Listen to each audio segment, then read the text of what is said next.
किसी से सीखने से कोई छोटा बड़ा नहीं होता, फायदा होता है। अगर फायदा लेना चाहते हैं तो जरूर सोचिएगा कि हमें स्पिनर्स की मिडल में कितनी जरूरत। श्रेयस अय्यर यार वो भी अमेजिंग टैलेंट है यार। I mean like he is this guy who takes away a lot. According to the situation squad वो होना चाहिए जैसे India they have the skill and they look unstoppable now. They look like a champion team. ये Period. लिखा हुआ मैंने unstoppable Like a champion run team. Away train नहीं होती जिसकी ब्रेकें फेल हो जाती हैं, they are going that way. अब देखो आज उनका उन्होंने एक चेंज भी की according to the situation. Squad वो होना चाहिए जैसे India they have the skill and most importantly they have the क्या उसे कहते हैं एक्सिक्यूशन, हाउ टू अपने प्लान्स को हमने आगे करना कैसे है, क्या जबरदस्त। कोई कुछ नहीं, विकेटें भी गिरी हैं, they looked smooth, they looked calm, they looked in control and that's a great sign for Indian team and Indian cricket. Even के हम बैठे हुए तो हमें पता है कि यार इंग्लैंड क्या कर रही है। इतने इंडिविजुअल, इतने बड़े बड़े प्लेयर और इतने बड़े बड़े परफॉर्मर्स, यहाँ पे वही बात घूम फिर के आएगी जो मुशी भाई ने भी कहा, जिसको मैंने सेकंड किया, कि यहाँ पे आधा तीतर आधा बटेर वाला काम नहीं है। ये पिचेस ऐसी हैं, अगर तगड़े बॉलर हैं तो 140 प्लस के बॉलर आपको चाहिए इस पिच के ऊपर बचने के लिए। वो भी अगर आप अच्छी लाइन और लेंथ पे करोगे तभी बच पाओगे।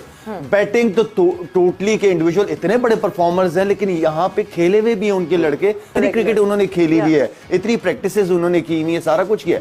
आई डोंट नो कि किस माइंडसेट के साथ जा रहे हैं आप। मतलब शुरू के ओवर सिचुएशन में जाओ तो सही। उनके बैट्समैन, उनके हमारे बैट्समैनों में क्या प्रॉब्लम, ना उनके ओवर पूरे खेल रहे हैं ना हमारे बैट्समैन ऊपर के ओवर खेल रहे हैं। तो अगर नीचे के बैट्समैन जो 5-6 के बाद आके वो रन करते हैं तो व्हाई नॉट के बैट्समैन थोड़ा टाइम ले, लंबा चले तो सही ना, आने तो दे वो मौका। मिडिल ऑर्डर में इस तरह की हिटिंग, इस तरह की बैटिंग देखने को अपनी बेस्ट इनिंग्स। श्रेयस अय्यर यार वो भी अमेजिंग टैलेंट है यार। I mean like he is this guy who takes away a lot of pressure from the senior players. और टोटल को भी कहां से कहां ले जाते हैं। Right from the first ball they were on a mission, और शायद वो ये सोच के आए थे कि आज हाईएस्ट रन्स करने हैं हमने। अस्सलाम वालेकुम जी।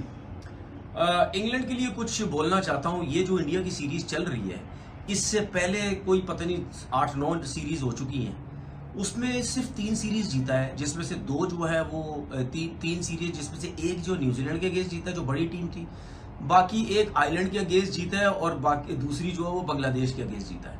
बाकी इंडिया से भी हारा हुआ है, ऑस्ट्रेलिया से भी हारा हुआ है, साउथ अफ्रीका से भी हारा हुआ है। इससे पहले जो 8, 9 या 10 सीरीज खेली है, और ये जो सीरीज इंडिया के अगेंस्ट शुरू हुई है, इसमें भी मुझे ऐसे लगता है आराम से ये सीरीज हार जाएगा। ये वही इंग्लैंड की टीम है ना, जब इन्होंने बैस बॉल खेलनी शुरू की, कूटना शुरू किया, मॉर्गन की कप्तानी में ये चीजें शुरू हुई, तो सारे हैरान हो गए जितने भी देखने वाले कि यार ये किस किस्म की इन्होंने क्रिकेट स्टार्ट कर दी है। ये तो फेंटा लगाई जा रहे हैं, हर टीम का फेंटा लगाई जा रहे हैं, ये तो रुकते ही नहीं है।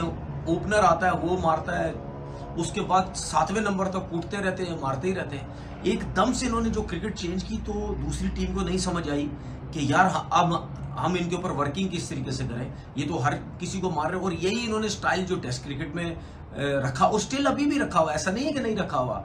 यही स्टाइल उन्होंने अभी भी T20 हो गया, ODI हो गया, टेस्ट क्रिकेट में रखा हुआ है। जिस तरह फिर उन्होंने पाकिस्तान आके मारा ही और टीमों को जो जिस तरह टेस्ट क्रिकेट में ये खुली डुल्ली क्रिकेट खेलते हैं, तो उस हिसाब से देखा जाए तो सीरीज तो ठीक ठाक आ रहे हुए पीछे। लेकिन इनको ये भी अब समझ आनी चाहिए कि इससे हमें लगता है क्रिकेट का बहुत ज्यादा नुकसान हो रहा है, हमें कहीं ना कहीं सेंसिबल क्रिकेट खेलनी पड़ेगी। अब ऐसा नहीं हो सकता कि आप इंडिया जैसी कंडीशन में आके आप इस तरह खुली डुल्ली क्रिकेट खेलें। लाइक मुझे बड़ा अफसोस हुआ लिविंगस्टन ने जिस तरीके से शॉट मारा, भाई इतने ओवर पड़े हुए हैं, क्या जरूरत थी वो शॉट मारने की, क्योंकि वो लिविंगस्टन जो है वो टेस्ट क्रिकेट तो खेलता नहीं, वो T10 की लीग में जाके खेलता है, T20 क्रिकेट उसको खिलाई जाती है, उसके बाद जो है ये वनडे भी। तो भाई अगर इस टाइप का प्ले, इंग्लैंड टीम को ये अब समझना चाहिए T20 सीरीज खत्म हो गई है, बुरे तरीके से हार गए हैं, ये अब वनडे क्रिकेट है, रिस्पेक्ट देनी पड़ती है।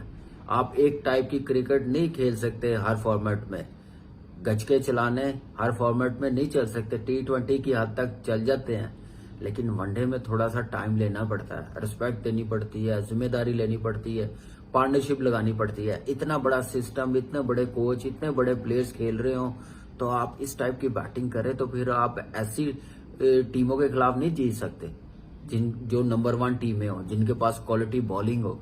अभी हिंदुस्तान के पास बुमराह नहीं है, आप देखें कि वरुण चक्रवर्ती नहीं खिलाया, विराट कोहली नहीं खेला, सिराज टीम का हिस्सा नहीं है, तो उसके बावजूद आप पहला ओडीआई मैच हार गए हैं। लग रहा था कि बैटर्स थोड़ा जिम्मेदारी का मुजाहरा करेंगे, लेकिन ऐसा कुछ नहीं लगा। ओपनिंग स्टार्ट अच्छा मिला, एक गलत कॉल की वजह से रन आउट हुआ फिल शॉट 43 पे। उसके बाद आप देखें कोई पार्टनरशिप लग नहीं सकी। बेन डगेट ने भी 32 रन बनाए हैं, 43 फिल शॉट ने बनाए हैं। जो रूट एक्सपीरियंस, जो गेम को लंबा लेके जाने वाला, स्ट्राइक रोटेट, बड़ी हिट भी मार सकता है, एक एंड संभाल सकता है, लेकिन सीधा बॉल बल्ला बंद करेंगे इतना एक्सपीरियंस प्लेयर तो फिर लेग बी फोर होने के चांसेस तो बढ़ेंगे। 19 रन बनाए हैं। हैरी ब्रुक अनफॉर्चुनेटली 0 पे। फिर जॉस बटलर ने वही जिम्मेदारी दिखाई है जो T20 में दिखा रहा था, लंबा लेके जा रहा था, विकेट पे ठहरा था, रन्स कर रहा था, प्रेशर रिलीज कर रहा था, लेकिन उसके साथ जो बैट्समैन था जेकब बैथल, आपको पता कि अर्ली वो फंसा हुआ था, स्ट्राइक इतनी रोटेट नहीं हो रही थी, लेकिन वो भी 50 उसने भी किया। लेकिन बटलर का आउट होना इंग्लैंड टीम के लिए वहां से मेरे ख्याल से 50 से 60 रन कम हो गए, जहां पे वो ये दोनों खेल रहे थे और लग रहा था कि 310-300 रन हो जाएंगे।